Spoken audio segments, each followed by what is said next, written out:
ගීතයකට පුළුවන් නම් අපි ආදරය කරන අයට නිසි ගෞරවයක් උපහාරයක් දෙන්න. ඉතින් ස්වාමි පුරුෂයෙක් හැටියට ඔබේ බිරිඳ ඔබට මොන තරම්නම් නිහඬ සේවයක් කරනවද?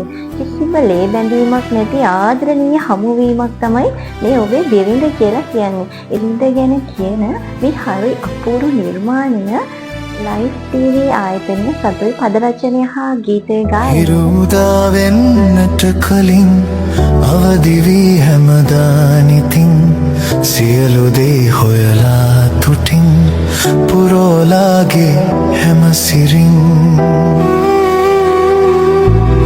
රකී මාරන්වන් පුතුන් ආදරෙන් පිරිහදවතින් දන්නවා මං මේ ලෙසින් ඉරගිලුනා නුඹටත් කලින් කියමි ලෝකෙට මහා හඬින් බිරිඳ නුඹ මගේ රත්තරන්. හිරු උදාවන්නට කලින් අවදි වී හැමදා නෙතින් හැමදාම උදෑසනින්ම ඈ අවදි වෙනවා. සියලුම වැඩ කටයුතු හොයලා බලලා කරනවා. මුළු ගේම සිරියාවන්තයි. හරිම සන්තෝෂෙන් මේ වැඩ ටික කරලා තියෙනවා. ඒ වගේම කියනවා හවස මම දන්නවා මේ ලෙසින් ඉර ගිලුණා නුඹටත් කලින්. ඉරත් අවරට ගියාට පස්සේ මහ රෑ තමයි සියලු වැඩ කටයුතු නිමා කරලා ඔබ නින්දට යන්නේ. කියමි ලෝකෙට මහා හඬින් බිරිඳ නුඹ මගේ රත්තරන්. බලන්න හරිම ආදරණීය වචන ටිකක්. ඔබේ බිරිඳ කරන්නා වූ සේවයට ඔබට වෙනුවෙන් මෙන්න මේ විදිහට කියන්න පුළුවන් නම් බිරිඳ නුඹ මගේ රත්තරන් කියලා හරිම ආදරණීයයි. ඇත්තටම හැම ස්වාමි පුරුෂයෙක්ම තමන්ගේ බිරිඳට මේ විදිහට සැලකනවා නම් මේ මුළු මහත් සමාජයම මොන තරම් ලස්සන වේද? ඔබේ බිරිඳ ඔබේ පෞල් ජීවිතය තුළ දරුවන් හරිම සන්තෝෂයෙන් ජීවත් වෙයි.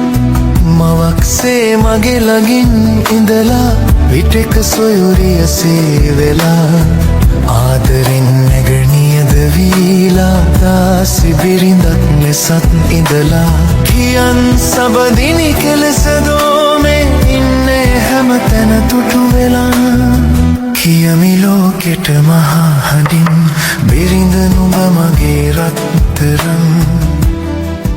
අන්න මේ ගීතයට බුදු දහම හරිම උචිත විදිහට යොදාගෙන තියෙනවා. එනම් අංගුත්තර නිකායේ 7 වෙනි නිපාතයේ දැක්වෙනවා සප්ත බරියා සූත්‍රය. මේ සූත්‍රයේ බිරින්දෑවරුන් 7 දෙනෙක් ගැන තමයි කියන්නේ. මෙහි 3 දෙනෙක් එනම් වදක, චෝර, ස්වාමි කියන බිරින්දෑවරුන් හැර ඉතුරු 4 දෙනාම හොඳ බිරින්දෑවරුන් විදිහට ගන්නවා. මෙහි මේ ස්වාමි පුරුෂයා කියනවා ඉතුරු බිරින්දෑවරුන් 4 දෙනාගේම ඇති ගති ලක්ෂණ එයාගේ බිරිඳ ගාව තියෙනවා කියලා.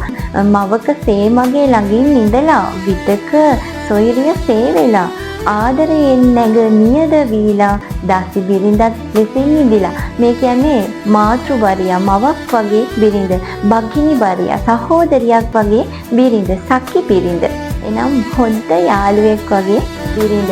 ඒ වගේම දාස බරියා දාසියක් වගේ සියලු වැඩ කටයුතු කරලා දෙනවා. මේ බිරින්දෑවරුන්ගේ ස්වරූපය තමා මේ පෙන්වලා දීලා තියෙන්නේ. ඉතින් බොහෝ වෙලාවට මේ සෑම ස්වරූපයකින්ම ඔබේ බිරිඳ ඉන්නවා ඇති. කියන් සබදෙනියේ කෙලසද ඉන්නේ හැම තැන තුටින් මේ හැම වැඩ කටයුත්තක්ම කියන්න මට ඔබ කොහොමද හරිම සන්තෝෂෙන් කරන්නේ කියලා ඔහු විමසනවා.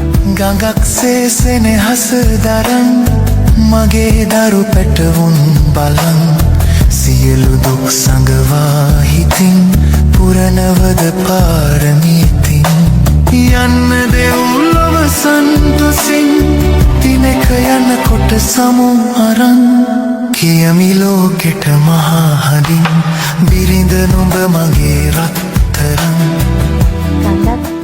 සෙනෙහස දරාගෙන ආදරයෙන් දරු පැටවුන් බලාගෙන සියලු දුකින් සඟවාගෙන සිටින්. බොහෝ වෙලාවට හැම දෙයක්ම ඔබේ බිරිඳ දරාගෙන හරිම අපූර්වට hina වෙලා ලස්සනට ජීවත් වෙනවා ඔබ වෙනුවෙන්. මේ ස්වාමි පුරුෂයා හරි ආදරණීය ප්‍රාර්ථනාවක් කරනවා යන්න දෙව්ලොව සන්තෝෂින් දිනක යනකොට සමු අරන් කියමි ලෝකෙට මහ හලින් බිරිඳ නුඹ මගේ රත්තරන් යන්න දෙව්ලොව සන්තෝෂින් දිනක යනකොට සමු අරන්. ඇත්තටම මේ ජීවිතයේ මොන්න තරම් බැඳීම් හදාගෙන ළඟින් හිටියත් දිනක් එනවා සමු අරගෙන යන්නම වෙනවා. ඒ අදද හෙටද කවදද කියලා දන්නේ නැහැ.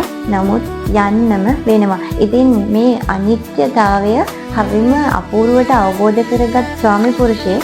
ඉතින් ලෞකිකත්වයට එහා ගියපු පරිණත භාවයක් මේ ස්වාමි පුරුෂයාගෙන් දක්නට ලැබෙනවා. බලන්න මේ ස්වාමි පුරුෂයා හරිම ආදරයෙන් කියනවා යන්න දෙව්ලොව සන්තෝෂෙන්.